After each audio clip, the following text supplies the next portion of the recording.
رسول اللہ شکایت کیا کریں گے کہ اللہ یہ ہے میری قوم جس نے قرآن کو چھوڑ دیا تھا، لیکن قرآن کا حق صرف تلاوت سے ادا نہیں ہو۔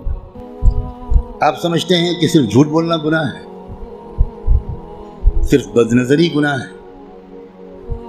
صرف زنا اور چوری گناہ ہے، اور آپ یہ نہیں جانتے کہ قرآن کو نہ سمجھنے کی کوشش کرنا یا سمجھنے کی کوشش نہ کرنا یہ ان سارے گناہوں سے بڑا گناہ ہے۔ آپ انجینئر ہیں، بڑے خوش ہیں کہ میں انجینئر ہوں، آپ ڈاکٹر بن گئے، بڑے خوش ہیں کہ میں ڈاکٹر ہوں، آپ تاجر بن گئے اور آپ خوش ہیں کہ میں تاجر ہوں، اور آپ کو اس کمی کا احساس تک نہیں ہے کہ میں کتنا بڑا محروم انسان ہوں کہ میں اللہ کے کلام کو جو صرف میرے لیے آیا تھا وہ میں سمجھنے کی کوئی کوشش ہی نہیں کی میں۔ مسلمانوں کی اکثریت، غالب اکثریت، وہ جو 5 وقت کی نماز پڑھتے ہیں وہ بھی، جو روزہ رکھتے ہیں وہ بھی، جو اپنے کو دیندار سمجھتے ہیں وہ بھی، جو کچھ دینی کام بھی کرتے ہیں وہ بھی،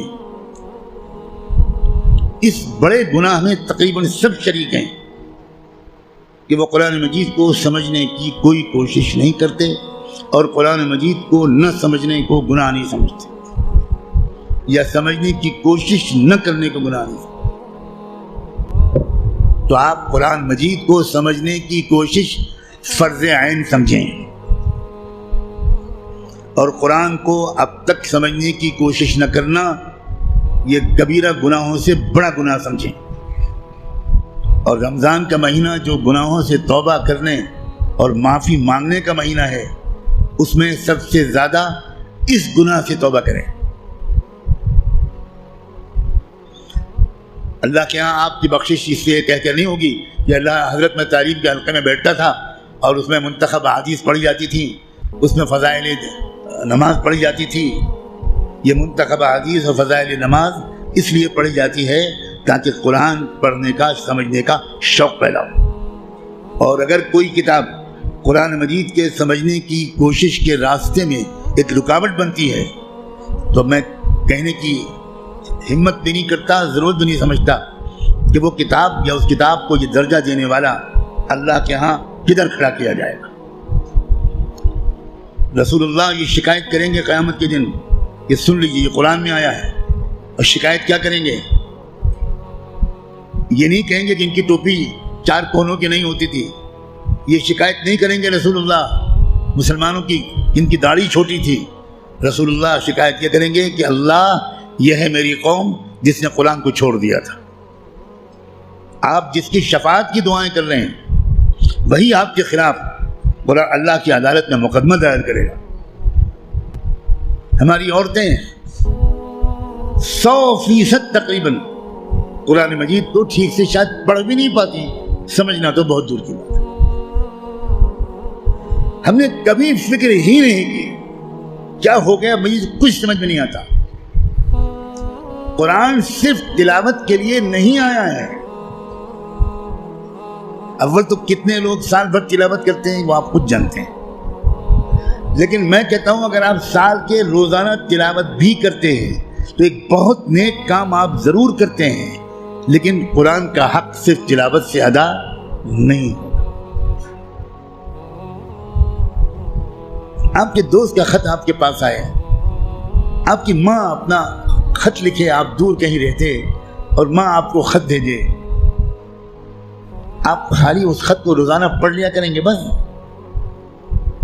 اور دوست یا ماں اگر آپ سے کوئی مطالبہ کرتی ہے تو آپ اس پر عمل نہیں کریں گے؟ یہی سلوک ہم قرآن کے ساتھ کر رہے ہیں۔ قرآن کیا ہے؟ اللہ کے خطوط کا مجموعہ ہے، لیکن ہم کو کچھ خبر نہیں کہ اللہ نے ہم کو خط میں کیا لکھا ہے۔ آپ کا دوست آپ کو خط لکھے اور آپ اس کو سمجھ نہ پائیں، آپ چین سے سوئیں گے؟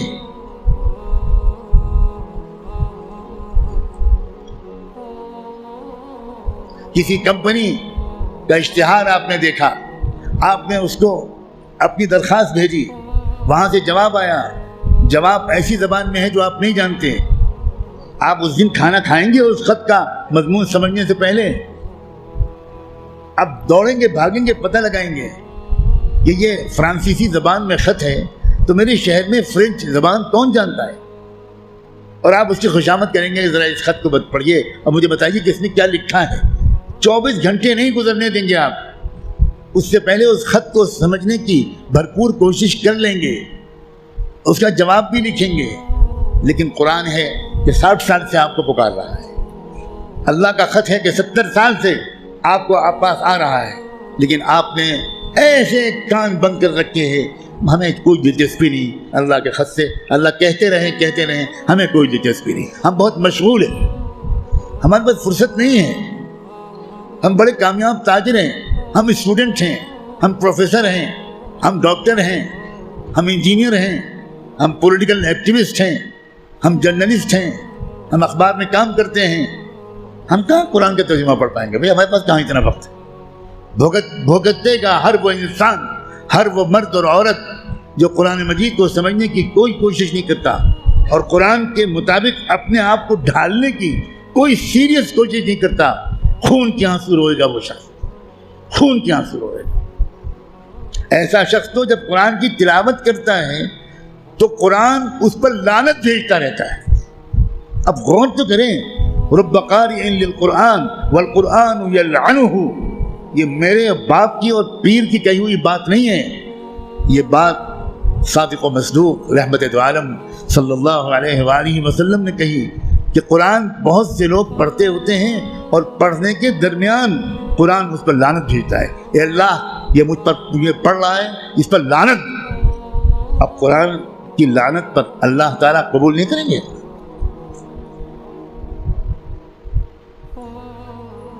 جو توہین قرآن کی ہم نے کی ہے، جو بے عزتی قرآن کی ہم نے کی ہے، اس کے حساب سے ابھی مسلمانوں کی اتنی پٹائی نہیں ہوئی جتنی ہونی چاہیے۔ آپ اتنی پٹائی پر پریشان ہیں، ابھی تو شروع ہوئی ہے پٹائی، پھر دیکھیے گا آئندہ کیا ہوگا۔